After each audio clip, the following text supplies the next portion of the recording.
It looks like Battlefield 6 is trying to be Battlefield 3 and 4 again. But the question is, can they pull it off? Let's break it down. When a new Battlefield season drops, we get a trailer, a couple of guns, a map, and everything looks nice. But the real picture is always hidden deeper, in the game files. That's exactly where Temporyal digs, a data miner who has found things long before their release more than once. And if you look at his findings now, it starts to feel like the third season is not just an update. It's an attempt to bring Battlefield back to its roots. But let's break it down calmly, without hype. The first thing to understand, Temporyal doesn't say, here's the content of the third season. He just shows what already exists inside the game. But there's a subtle point here. Developers rarely keep fully finished content in the files for later. That means everything found is either almost ready or actively being tested. Confirmation of this, a new test starts on April 9th in BF Labs, and this is where an interesting logic begins. If we see several maps at once, weapons from older titles, and hints of vehicles, this is no longer a random set. This is a direction. Let's start with the maps, because they best show where the game is heading. The map Golmud Railway. If you played Battlefield 4, you immediately know what this is about. A huge open field, tanks, helicopters, long distances. And here's the question, why bring back such a map now? The answer is simple. Battlefield 6 is trying to make vehicles important again, because in recent titles they were either dominating or useless. Golmud is a test. Developers initially followed this approach, for example like it was with Little Bird. The same approach was used in Battlefield 2042, and it helped the game transform, become playable. Whether this is a good approach or not, that's up to you. According to the developers, this won't be a simple port of the map. It will be a full reimagining considering current game mechanics, and that's both a plus and a minus. Battlefield 6 is built around fast-paced battles, and the word reimagining can be interpreted as cutting things down. We've seen this before with Operation Firestorm, where essentially a part of the playable area was cut. The same fate may await Golmud Railway, which players are unlikely to forgive. The map Plaza. Inspired by Grand Bazaar from Battlefield 3, so at the moment there is no official information about it, only mentions in the game files. I think it will primarily be an infantry map, but with light vehicles added. Most likely it will consist of assets from the Siege of Cairo map, although it could easily be integrated into the lore of Central Asian maps. Let me remind you that these include Mirak Valley, Operation Firestorm, and of course, Liberation Peak. It will probably play more or less like Siege of Cairo. If Golmud is scale, then Plaza is most likely pure close-range chaos, and that's very telling, because developers clearly don't want to make a game only about vehicles. They're trying to balance playstyles. Want chaos? Play Plaza. Want scale? Play Golmud. And this already feels like the older titles, where everyone could find their map. The map isolated. The strangest find, and that's why the most interesting. There's no information about it, neither official nor leaks. So all that's left is guessing. As you may have noticed, the leak shows 3 maps, but in the first and second season, we got 2 maps per season. So I dare to assume this won't be a full map, but rather a new gameplay area for Battle Royale. We've already seen something similar in the second season where a new underground bunker was added to the Battle Royale map REDSEC.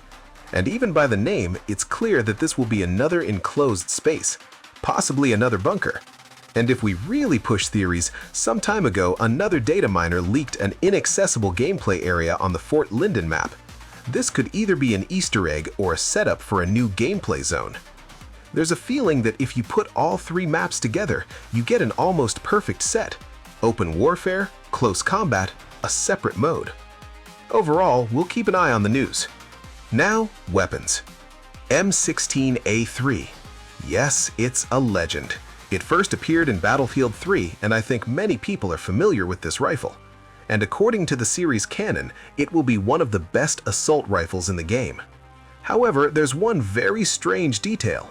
In the leaked screenshots, we can see 2 different names, A3 and A4.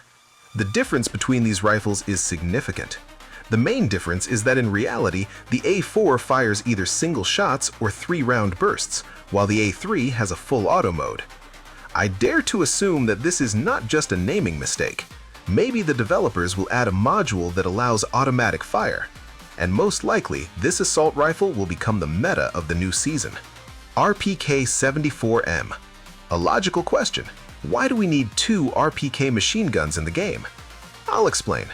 The machine gun currently in the game uses 7.62 ammo and deals 33.4 damage. The new version uses a NATO 5.56 caliber round, which means their stats will be different.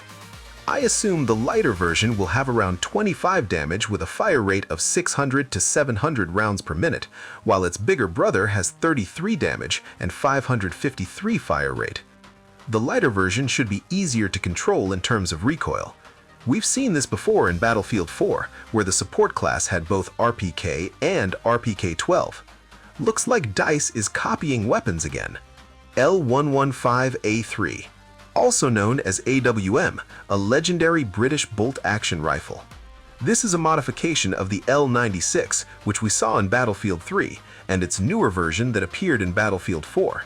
It has a 5-round magazine by default, slightly increased bullet velocity, making it easier to hit moving targets. It will likely be one of the best rifles for aggressive mid-range sniping. PP-19 Vityaz. Many will confuse it with the Bison, which, unlike his brother, has a larger magazine. This SMG has a rate of fire of 900 rounds per minute while having relatively low damage of 20. This low damage is compensated by its rate of fire. But I do have one specific question. The Vityaz has a 30-round magazine by default, while the Bison has 54 rounds. Will developers allow us to turn one weapon into another?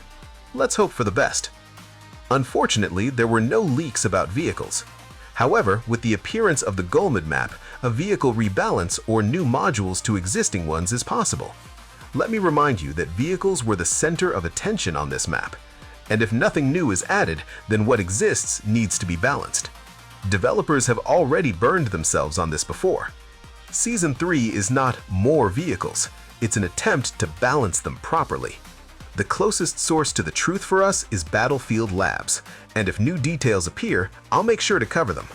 From weapons, we move to gadgets, and among the gadgets, we will get some kind of portable jammer for the Recon class.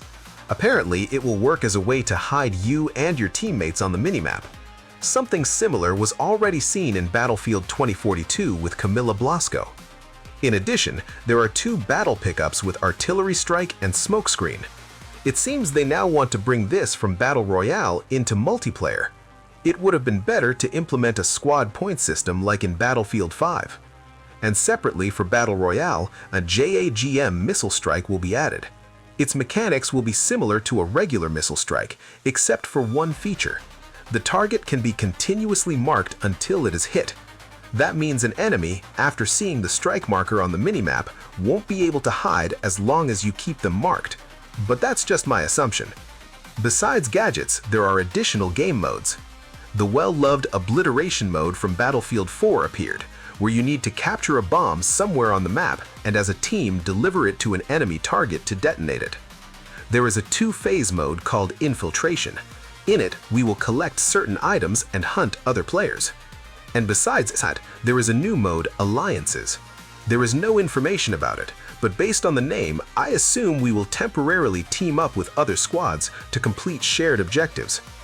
I'm not sure players are even interested in new game modes. Reading Reddit, developers can see that players want more diverse maps, bug fixes, good netcode, and persistent servers.